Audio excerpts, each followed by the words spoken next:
जी। अगले टॉपिक पे हम जाएंगे, ये जो इंडक्शन जो आज की डेट में रिडक्शन हुआ है स्टील वगैरह में, किस तरीके से ऑटोमोबाइल इंडस्ट्रीज को बेनिफिट करेगा उसके बारे में हम बात करेंगे भाई। इतना इंपॉर्टेंट नहीं है, फिर भी थोड़ा बहुत मैं वो स्टील रिडक्शन की बात करता हूँ भाई। इंडिया में approximately 3 million cars, passenger cars की बात कर रहा हूँ। पिछले 4 साल से ऑटोमोबाइल इंडस्ट्री बहुत ही बुरा हाल में था, क्योंकि पहले इलेक्ट्रिक व्हीकल्स की बात हुई है, उसके बाद काफ़ी सारे हेडविंड्स, इंश्योरेंस, और 4 साल से इंडस्ट्री ग्रो ही नहीं हुआ भाई। और ऊपर से आप देखेंगे कोई भी ऑटोमोबाइल में स्टील का कंजम्पशन बहुत ज़्यादा होता है, और हम सबको पता है पिछले 2-3 साल से स्टील 2-3 गुना हो चुका है। और कोई भी कार बनाने में उसमें 40-50% है उस पर स्टील है, चाहे इंजन हो, बॉडी हो, शॉक अब्जॉर्बर हो, व्हील का रिम हो, अंडर बॉडी हो, हर जगह स्टील यूज होता है। तो काफ़ी सारे प्रॉब्लम है। तो अभी करने से क्या किया गवर्नमेंट ने, एक्सपोर्ट का रोक लगाया, मतलब रोक नहीं लगाया, मतलब जब ड्यूटी बढ़ा देंगे एक्सपोर्ट का ड्यूटी, कंपनी तो बाहर भेजेगी नहीं है। कोई भी कंपनी हो, टाटा हो, जिंदल हो, जेएसडब्ल्यू हो, मित्तल हो, आज की डेट में एक्सपोर्ट अप्रॉक्सीमेटली 20 मिलियन टन उनका अपना करते रहते हैं, क्योंकि स्टील में कुछ आयरन ओर भी एक्सपोर्ट होता है, कुछ बैलेट्स पिलेट्स जो भी है वो भी होता है, कुछ finished hot rolled steel, cold rolled steel भी एक्सपोर्ट होता है। जनरली एग्जैक्ट फिगर की तो ज़रूरत नहीं है, क्योंकि इतना डिटेल में भी लिखना कोई ज़रूरी नहीं है, मगर ब्रॉड लेवल पे 20 मिलियन टन होता है। तो उस पर थोड़ा सा ड्यूटी लगाने से स्टील कंपनीज बाहर बेचेंगे नहीं है, अंदर ही बेचेंगे। अंदर ही बेचने से थोड़ा सा सप्लाई बढ़ जाएगा। जब सप्लाई बढ़ जाता है अपने आप दाम कम हो जाता है, जिस वजह से कंज्यूमर्स को बढ़िया बेनिफिट मिल सकता है। आपको कम से कम दाम में बढ़िया बढ़िया कार अच्छे अच्छे फीचर्स में मिल जाएगा। और ये इम्पैक्ट है ऑटोमोबाइल इंडस्ट्री जो 4 साल से पिटा हुआ है, वो धीरे धीरे उठना शुरू हो जाएगा। और ये जो ड्यूटी जो पेट्रोल और डीजल में जो कम किए हैं, और उसके साथ साथ काफ़ी सारे ड्यूटी स्ट्रक्चर चेंज किए हैं। जैसे पहले भी हमने बात की है, जल जीवन मिशन है जो नरेंद्र मोदी जी का मिशन है, हर घर में पानी पहुंचेगा। जल जीवन मिशन, आप तो सोचेंगे रशियन यूक्रेन वार और जल जीवन में क्या संबंध है भाई। हर घर में पानी पहुंचाना है तो वहाँ पाइप चाहिए, वहाँ प्लास्टिक है, स्टील है, और ये सब वहाँ से आता है, दाम बढ़ गया। तो ये सब करने से जल्दी जल जीवन मिशन में भी काफ़ी रफ्तार आ जाएगा, और काफ़ी जल्दी उसको विद इन टाइम हम अचीव कर पाएंगे। और जल जीवन अचीवमेंट है, इंडिया में जितने भी 1.3 बिलियन पॉपुलेशन है, हर के घर में पानी पहुंचेगा भाई। पहले ही एक ज़माने में लेडीज मटके ले जाके नदी में लेके आएंगे, वो सब खत्म हो जाएगा। लेडीज घर से बाहर जाने की ज़रूरत ही नहीं है। ये है जल जीवन मिशन। घर का कंफर्ट तो है ही है, मगर एक इकोनॉमिक वेरिएबल होता है जिसको कहते हैं लेबर फोर्स पार्टिसिपेशन रेट। ये मैक्रो इकोनॉमिक्स में बहुत ही इंपॉर्टेंट मैट्रिक्स है। लेबर फोर्स पार्टिसिपेशन रेट वो भी इंक्रीज होगा, क्योंकि लेडीज जो पानी ले आने में जो खर्च करते थे वो भी प्रोडक्टिव वर्क में खर्च करेंगे, which will lead to national improvement, जिसको कहते हैं लेबर फोर्स पार्टिसिपेशन रेट है। इसमें क्या क्या फ़ायदा हुआ जी?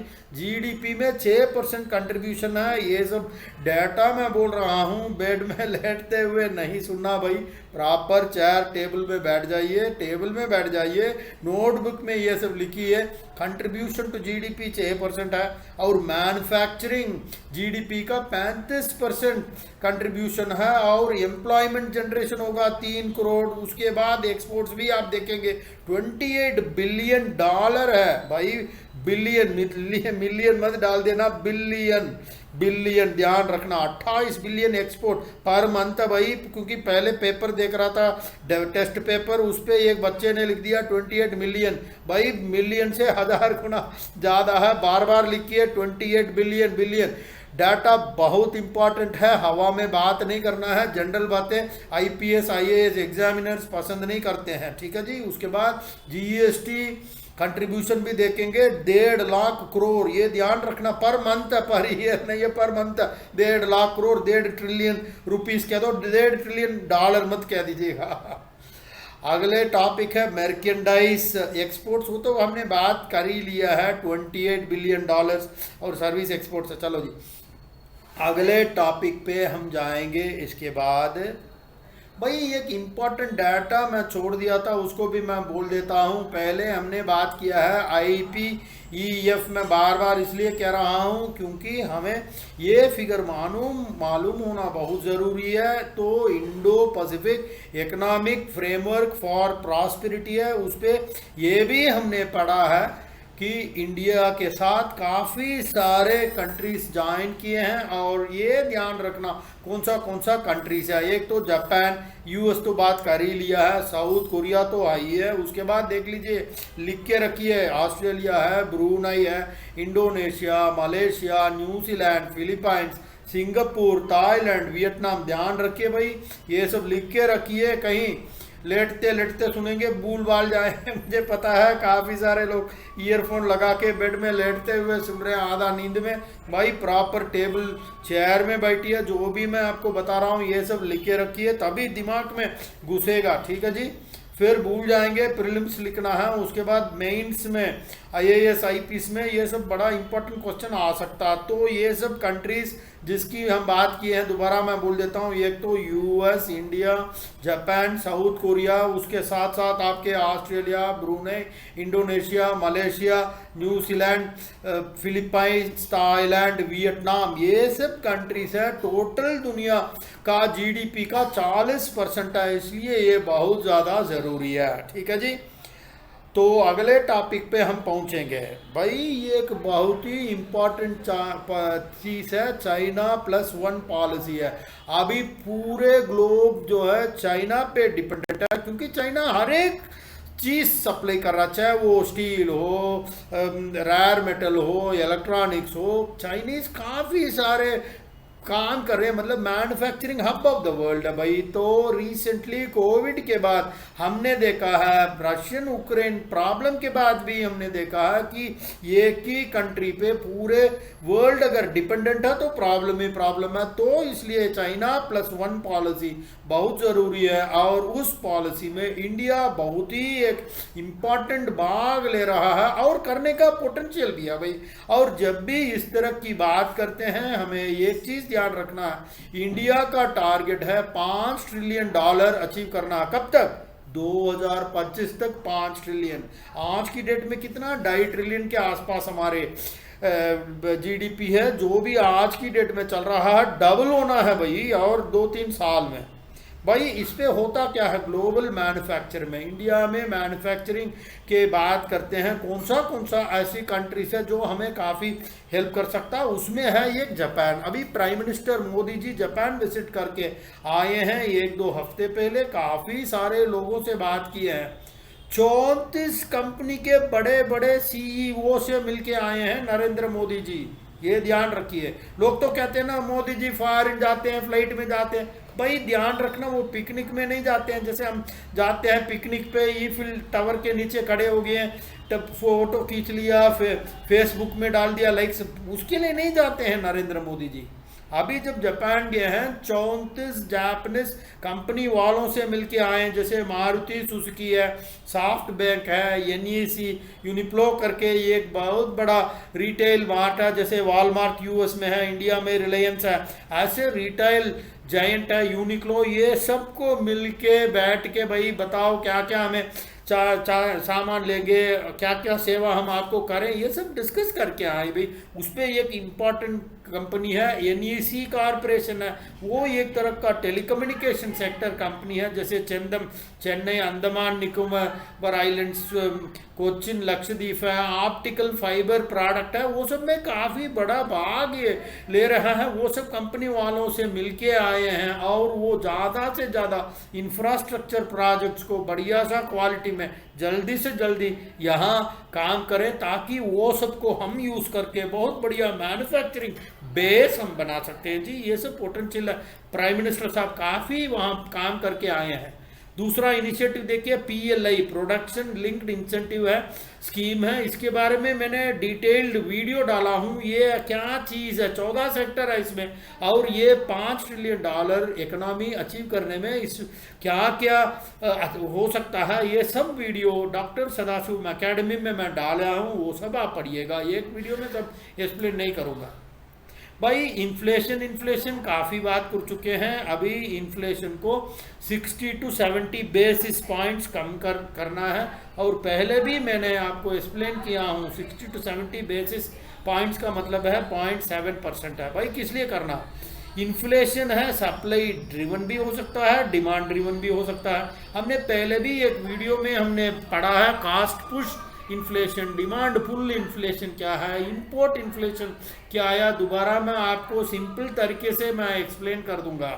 भाई कास्ट पुश इन्फ्लेशन का, कोई ब्रेड बेच रहा है, अगर मान लीजिए वीट का प्राइस बढ़ गया है, लोगों का सैलरी बढ़ गया एम्प्लॉयज का, तो वो ब्रेड 10 रुपया में नहीं बेचेगा, वो 12 रुपये में बेचेगा, क्योंकि उसका प्राइस बढ़ गया। भाई ऑटो है, मान लीजिएगा आप गुड़गांव में MG रोड से सिटी सेंटर मेट्रो तक जाना है, पहले 50 रुपया में ले जाता, आजकल 60 रुपया क्यों मांग रहा, 60 रुपया इसलिए मांग रहा क्योंकि पेट्रोल का दाम बढ़ गया। इसको कहते हैं कास्ट पुश इन्फ्लेशन। दूसरा है डिमांड पुल इन्फ्लेशन है। भाई डिमांड पुल क्या है, हर चीज वही है मगर उसका डिमांड बढ़ गया।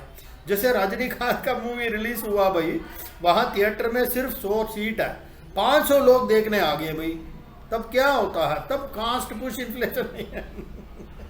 वही प्रोजेक्ट है, वही बिजली है, वही सीट है, मगर सीट 100 है, 500 लोग खड़े तो 200 में लेके 1000 में बेच देते हैं भाई। ये है डिमांड पुल। और तीसरा होता है भाई इंपोर्टेड इन्फ्लेशन कहते हैं। जैसे क्रूड ऑयल का आज की डेट में हो रहा है, पहले 3-4 महीने पहले $60 पर बैरल में मिलता था, आजकल $120 कहाँ से पहुंच गया बताइए। ये इंपोर्टेड इन्फ्लेशन है, और इसका काफ़ी सारा वीडियो मैं डाला हूँ। तो ये सब सप्लाई साइड इकोनॉमिक्स, तो काफ़ी मॉनेटरी पॉलिसी है, रेट इंक्रीज कर दिया वो मॉनेटरी है, और इसके साथ साथ काफ़ी कुछ करना है। मतलब ये एक्सेसिव मॉनेटरी टाइटनिंग वो थोड़ा सा इन्फ्लेशन को तो कंट्रोल कर देगा, मगर दूसरा प्रॉब्लम है, मतलब ये काम करने से दूसरा प्रॉब्लम है, क्योंकि एक्सेसिव मॉनेटरी टाइटनिंग आप करेंगे ग्रोथ सफर होगा। भाई एक तरफ आप 5 ट्रिलियन इकोनॉमी की बात कर रहे हैं तो ग्रोथ सफर होगा, तो क्या होगा। तो इसलिए है सिंपल एग्जांपल, जैसे कैंसर ट्रीटमेंट, कीमोथेरेपी आप एक पेशेंट को दे रहे हैं तो वो तो ज़रूरी है क्योंकि कैंसर का ट्रीटमेंट है, मगर वो करने से बाल उड़ जाता है, तो ये करने से कहीं ना कहीं उसका प्रॉस एंड कॉन्स होता है। ऐसे ही मॉनेटरी टाइटनिंग होने से इन्फ्लेशन तो कम हो जाएगा, लिक्विडिटी कम हो जाएगा, मगर ग्रोथ भी तो प्रॉब्लम है, तो बैलेंस करके चलना पड़ता है। ये फाइनेंस मिनिस्टर का काम है। तो रिस्पॉन्सिबल सिटीजन की तरह बात नहीं करना है, सोच समझ के बात करना भाई। तो कुछ एफर्ट्स टू कंटेन इन्फ्लेशन क्या क्या गवर्नमेंट कर रहे हैं, ध्यान से सुनिएगा। कॉमर्स मिनिस्ट्री एक कंप्लीट लिस्ट प्रोवाइड करेगा गवर्नमेंट को। वो लिस्ट में क्या क्या होगा कि किस किस चीज़ में कितने कितने ड्यूटी का कटौती हो सकता है। यही कहते हैं भाई गुड गवर्नेंस, यही कहते हैं making government officers more and more accountable, और प्राइम मिनिस्टर ऑफिस PMO ये सब चीज़ों को क्लोजली मॉनिटर कर रहा। और इम्पोर्टेंट ड्यूटी भी कुछ एसेंशियल आइटम्स, उस पर एडिबल ऑयल भी है। इंडिया बहुत बड़ा इंपोर्टर है, पाम ऑयल हो या सनफ्लावर ऑयल है, कुछ ऑयल तो ये खाने के लिए यूज़ करता, सिर्फ खाने के लिए नहीं है भाई, कुछ ऑयल तो सोप है, डिटर्जेंट है, उसमें भी ऑयल की ज़रूरत है। अगर वो ऑयल बढ़ गया तो सोप का ऑयल भी बढ़ जाएगा। जैसे घर में डिटर्जेंट पाउडर हम यूज़ करते हैं, वो क्या है, वो कुछ भी नहीं है, ये एक तरह का फॉसिल फ्यूल का डेरिवेटिव है, तो उस पर भी डिटर्जेंट का जो कास्ट बढ़ जाता है। तो गवर्नमेंट ये सब कंसिडर कर रहा है। और क्या है, reduction of duty for industrial outputs, बड़े बड़े मशीन्स है, ताकि उससे भी थोड़ा सा इन्फ्लेशन कम किया जा सकता है। उसके बाद कटिंग इंफ्रास्ट्रक्चरल डेवलपमेंट सेस है। आज की डेट में एग्रीकल्चरल इंफ्रास्ट्रक्चर डेवलप करने का जो सेस ड्यूटी है उसको भी अबॉलिश करने का सोच रहे हैं। भाई अबॉलिश तो करना, मगर दूसरा इफेक्ट है। जैसे पहले भी हमने बात किया है, फर्टिलाइजर सब्सिडी में ही 1.1 लाख करोड़ हो गया है। पेट्रोल प्राइस रिडक्शन में 1 लाख करोड़ का खर्च हो जाता। कहीं खर्च एक्स्ट्रा हो रहा है तो कहीं ना कहीं से तो आना है ना। जैसे घर चलाते हैं, डैडी का सैलरी तो कांस्टेंट है, एक्सपेंसेस है, दोनों को संभाल के चलना पड़ता है भाई। और दूसरा एक इम्पॉर्टेंट टॉपिक है वर्ल्ड ट्रेड ऑर्गेनाइजेशन, उस पर काफ़ी सारे मीटिंग्स हो रहा है, मिनिस्टीरियल मीटिंग, जैसे फिशरीज का सब्सिडीज हो, ई कॉमर्स हो, रेस्पॉन्स टू पैंडमिक हो। और उस पर एक इम्पॉर्टेंट चीज़ है ट्रिप्स, उसको कहते हैं full form trade related aspects of intellectual property rights. ये सब चीज़ों की बात होती रहती है और उस पर थोड़ा सा इंडिया का स्टैंड भी समझ लेना। ये बाइंडिंग कमिटमेंट मांग रहे हैं कौन? World Trade Organization. वो क्या है? Supply of food grains to United Nations. ये बहुत ही इंपॉर्टेंट प्रोग्राम है जिसको कहते हैं वर्ल्ड फूड प्रोग्राम WFP। वो ये कहते हैं कि ये बाइंडिंग कमिटमेंट दे दो जो यूनाइटेड नेशंस का वर्ल्ड फूड प्रोग्राम आपको सप्लाई करना पड़ेगा। मगर कंट्रीज ये चाहते हैं कि कंट्री का भी थोड़ा सा फ्लेक्सिबिलिटी हो, क्योंकि आज की डेट में भाई WTO में जो मेंबर्स हैं वो अपने फूड ग्रेन्स को जो पब्लिक स्टॉक होल्डिंग्स में है उसको एक्सपोर्ट नहीं कर सकते हैं। क्यों? क्योंकि वो सब्सिडाइज्ड ग्रेन है भाई, उस ग्रेन में सब्सिडी घुसी हुई है, तो इसलिए मन मर्जी उसको एक्सपोर्ट नहीं कर सकते हैं। क्योंकि कम दाम में आप एक्सपोर्ट करेंगे तो उस पर होता क्या है? ट्रेड का इम्बैलेंस, डंपिंग कहते हैं, वो सब अलाउ नहीं करेंगे भाई। तो फिर भी गवर्नमेंट ये कहते हैं कि ये सब चीज़ों में ज़्यादा इंटरफियर करने की ज़रूरत नहीं है। तो बाकी G2G का मतलब है government to government arrangement. India भी यही कहता भाई हर चीज़ पे नाक मत अड़ाओ यार, कुछ गवर्नमेंट भी आपस में हम कर लेंगे, हर चीज़ में अड़ंगा मत डालना, रिस्ट्रिक्शन मत करो। चलो जी, ये सब छोटी छोटी चीज़ों पे यूनाइटेड नेशंस बीच में नहीं आना। ये सब चीज़ें WTO में डिस्कस किए गए। तो आज की डेट में WFP वर्ल्ड फूड प्रोग्राम में रेस्ट्रिक्शंस है। जैसे आज की डेट में भी आप देखेंगे जब वीट एक्सपोर्ट्स को इंडिया ने बैन किया, काफ़ी चीज़ में कंट्रीज आके इंडिया के अगेंस्ट बात किया। चलिए जी, ये सबका एक थोड़ा सा बैकड्रॉप है, ध्यान रखिएगा, बहुत ही इंपॉर्टेंट टॉपिक है। अगर टाइम मिले तो इसके बारे में मैं ये कंप्लीट वीडियो भी डालूंगा भाई।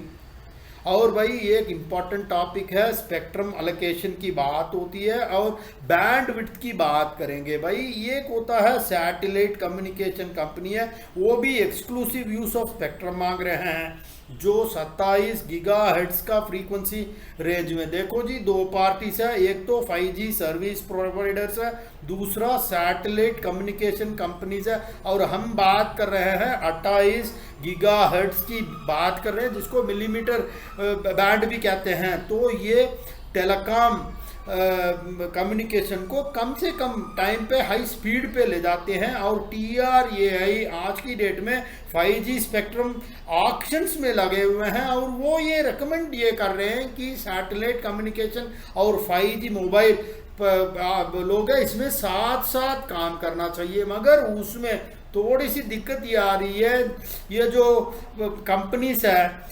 ये टेलीफोन वाले कंपनी से, वो कहते हैं उनको मत दे, वो आपस में फ्रिक्शन कर रहे हैं। तो इसलिए गवर्नमेंट भी ये सोच रहा है कि बाकी कंट्रीज में जैसे कर रहे हैं, जैसे कनाडा है, बाकी साउथ अफ्रीका है, और TRAI भी इसमें इन्वॉल्व है, गवर्नमेंट ऑफ इंडिया भी इन्वॉल्व है। और ये टेलीफोन सर्विस प्रोवाइडर्स हो गए आपके एयरटेल, जियो, तो आपस में बात करके इस मैसेज को सुलटना है। मगर 5G auction as per original plan वो चलती रहेगी। थोड़ा सा रेट वगैरह भी कम कर दिए हैं, पहले एक वीडियो में डाला है। और वही चीज़ गवर्नमेंट करेंगे जो दोनों का सहमत हो। वो डिसीजन अभी नहीं लिया, जब भी लेंगे उसके बारे में डिटेल्ड वीडियो में आपको शेयर करूंगा। और ये स्पेक्ट्रम बहुत ही इंपॉर्टेंट क्वेश्चन है, ये प्रिलिमिनरी में भी घूम फिर के आ सकता है, मेंस में भी आ सकता है, डायरेक्ट नहीं आएगा। और कुछ टॉपिक आएगा जिसमें ऐसा पैराग्राफ डाटा के साथ आप इसको ऐड कर सकते हैं, इंटरव्यू में पूछा जा सकता है भाई, बिकॉज ये बहुत बड़ा important topic of national interest है जी। और आज का काम यही है। और ये सब वीडियोस ध्यान से देखते रहिएगा, क्योंकि हर एक चीज़ में डिटेल एक्सप्लेनेशन दे नहीं पाऊँगा, क्योंकि इस पे जो स्नैपशॉट इन्फॉर्मेशन मैं आपको दे रहा हूँ, बट कुछ इंपॉर्टेंट क्वेश्चंस का कंप्लीट वीडियो मैं डॉक्टर सदाशिवम एकेडमी में डाला हुआ हूँ। ये 10-15 मिनट में एक बार सुनने से आप एक्सपर्ट्स नहीं बनेंगे, मगर डेली बेसिस पे इसको देखते रहेंगे। दिन में अगर 12 टॉपिक है, 10 दिन में 120 टॉपिक में मास्टर हो जाएंगे। महीने में आप 360 टॉपिक, तो कुल मिला के 1 साल तक इसको देखते रहेंगे, आप 11,000 टॉपिक पे मास्टर हो जाएंगे। 11,000 टॉपिक में आपको पता होगा कि दुनिया में क्या हो रहा है, दुनिया में कौन क्या कर रहा है, इंडिया का क्या स्टैंड है, इंटरनेशनल डिप्लोमेसी क्या है, स्पेक्ट्रम एलोकेशन में क्या हो रहा है, WTO में क्या हो रहा है, हर चीज़ में आप बिल्कुल एक्सपर्ट हो जाएंगे। और 11,000 इश्यूज़ पे होंगे, और IAS के 10, 20, 25 सवाल कहीं आकाश से नहीं निकलेगा, यहीं से निकलेगा भाई। तो डेली बेसिस पे, ऐसा नहीं है कि एक दिन बैठ के 10 घंटे पढ़ लिया, ऐसा नहीं, डेली बेसिस पे कंसिस्टेंट पढ़ते रहिएगा। यही एक तरह का सीक्रेट है IAS प्रीलिम से भी घुसने का और IAS मेंस को भी क्लियर करने का। उसके बाद इंटरव्यू में इतने सारे नॉलेज के साथ जाके आप इंटरव्यू में बैठेंगे, आप बिल्कुल कॉन्फिडेंट होके बैठेंगे और सवाल का एकदम जवाब देते जाएंगे। जो सवाल आपको पता नहीं है वो ओपनली कहेंगे, साहब ये तो मैंने पढ़ा है मगर डाटा मुझे याद नहीं है। इस कॉन्फिडेंस के साथ बात करेंगे तो आपकी सिलेक्शन IAS में ज़रूर हो जाएगी। यही मैं कह रहा हूँ, सिर्फ IAS IPS का नहीं है, इवन कॉर्पोरेट एग्जीक्यूटिव्स का। देखिए कभी कभी प्रेस कॉन्फ्रेंस दे रहे हैं, लोग पूछ रहे हैं बताओ भाई साहब, जैसे वहाँ लता वंकट आप CNBC से पूछेगी बताइए क्या हो रहा है, आपके कंपनी क्या कर रहा है। ये नहीं है कि आप सिर्फ आपके कंपनी के बारे में ही बोलते रहेंगे, आपको मालूम होना चाहिए कि दुनिया में क्या हो रहा है। जैसे आज की डेट में CNBC में शशांक जी से पूछ रहे थे बताओ जी मारुति का क्या प्रॉफिट रहेगा बताइए, तो शशांक जी काफ़ी कुछ बता रहे हैं। देखो जी ये $1 का ये प्राइस चल रहा है, आज की डेट में $144 येन का पर डॉलर हो गया है, और कापर जो है $5,200 हो गया है, स्टील 84,000 रुपीज़ पर टन, पहले 2 साल पहले 38,000 रुपीज़ पर टन था। रोडियम का प्राइस पर ग्राम का बता रहे हैं। भाई कार कंपनी है तो आपको मालूम होना ज़रूरी है, बट साथ साथ ये सब चीज़ें आपको मालूम होना चाहिए, तभी प्रेस वाले भी आपके पास आएंगे और कंपनी में भी जो बंदे हैं सब देखेंगे, देखो भाई साहब हमारे मैनेजर साहब टीवी में बैठ के इंटरव्यू दे रहे हैं, काफ़ी वर्ल्ड लेवल चीज़ें। तो उनके लिए भी जो बड़े बड़े लेवल में कंपनीज में काम कर रहे हैं वो भी ये डेली बेसिस पे ये 10-15 मिनट आप खर्च करते रहेंगे। आपको एक तरह का कौन सा PhD करना है ये सब चीज़ों में, बट जेनरिक चीज़ें पता लग जाता है कि दुनिया में हो क्या रहा है, कहाँ क्या है, कौन है, उसका क्या वर्ल्ड में इफेक्ट पड़ रहा है, इंडियन इकोनॉमी में क्या इफेक्ट पड़ रहा है, वो सब हमारे कंपनी में क्या इफेक्ट पड़ रहा है। ये सब चीज़ों काफ़ी ज़रूरी होता है, specially people at senior level. आप ये मत समझना कि मैं एग्जीक्यूटिव डायरेक्टर बन गया हूँ, मैं जनरल मैनेजर बन गया हूँ, ये जनरल नॉलेज वगैरह जो है IAS IPS बच्चे अपना कंपटीशन के लिए पढ़ते हैं। भाई सबके लिए ये ज़रूरी है। कभी बोर्ड प्रेजेंटेशन दे रहे हैं, कोई आपके कोलैबोरेटर जर्मनी से आ गया, वो बात कर रहा, थोड़ा सा ये सब चीज़ें PLA के बारे में बात करना होगा, आपको मालूम होना चाहिए कि दुनिया में क्या हो रहा है। तो एक तो काम है, जैसे जैसे आप हायर लेवल पे जाते रहते हैं ये सब चीज़ें बहुत इंपॉर्टेंट है, और सबके पास इतना टाइम नहीं है, क्योंकि आज की डेट में आप न्यूज़पेपर खोलेंगे उस पर आलतू फालतू 95% आलतू फालतू है, 95% आलतू फालतू है। कोई MLA वहाँ सूरत में बैठ गया जी, ये कार ब्रिज से नीचे गिर गया, कोई ट्रेन को जला दिया, एक बंदे अपने किसी को मार के अपना सिर लेके पुलिस स्टेशन में सरेंडर हो गया, ये दोनों अंडरवर्ल्ड का प्रॉब्लम चल रहा है। एक बंदे ने उसने जेल के अंदर से ही करके अपना दूसरे वो रात को जब वापस आ रहा था उसको गोली लगा दिया। बस 95% यही न्यूज़ है जी न्यूज़पेपर में। मैं छोटे मोटे पेपर की नहीं बात कर रहा हूँ, बड़े बड़े इंडिया के सबसे बड़ा न्यूज़पेपर में भी आप खोल के देखेंगे 2-3 पेज तो मैट्रिमोनियल कॉलम आ जाता है, 4-5 पेज तो गवर्नमेंट के टेंडर डॉक्यूमेंट आ जाता है, उसके बाद काफ़ी सारे एडवर्टाइजमेंट ये सब आ गया है, उसके बाद पूरा पेज आ जाता है भाई बनाना का 10 रुपया किलोग्राम है, ये है वो है, आलतू फालतू, मतलब कोई काम का चीज़ तो है ही नहीं है न्यूज़पेपर्स में। आप ये मत समझना न्यूज़पेपर डेली पढ़ रहे हैं तो आप करंट अफेयर्स में मास्टर हो जाएंगे, नहीं। करंट अफेयर्स ये है जो मैं आपको शेयर कर रहा हूँ, मॉनेटरी पॉलिसी क्या हो रहा है, इंटरेस्ट रेट्स की कटौती कहाँ से हो रहा है, और मैक्रो इकोनॉमिक पॉलिसीज़ कैसे चेंज हो रहा है, WTO जो वर्ल्ड ट्रेड ऑर्गेनाइजेशन है वो सब जो है वर्ल्ड ट्रेड ऑर्गेनाइजेशन में अभी क्या क्या डिस्कशन हो रहा है, ये सब चीज़ें बहुत ज़रूरी है। That is called as current affairs, उस पर ध्यान देना है। और हम जो भी कंपटीशन एग्ज़ाम्स की पर्सपेक्टिव में जो भी इम्पॉर्टेंट है वो सब हम कवर करेंगे डेली बेसिस पे, 10-15 मिनट का ये पढ़ते रहिएगा। Okay ji, this is doctor Sadashivam signing off till we meet again. Bye bye, जय हिंद।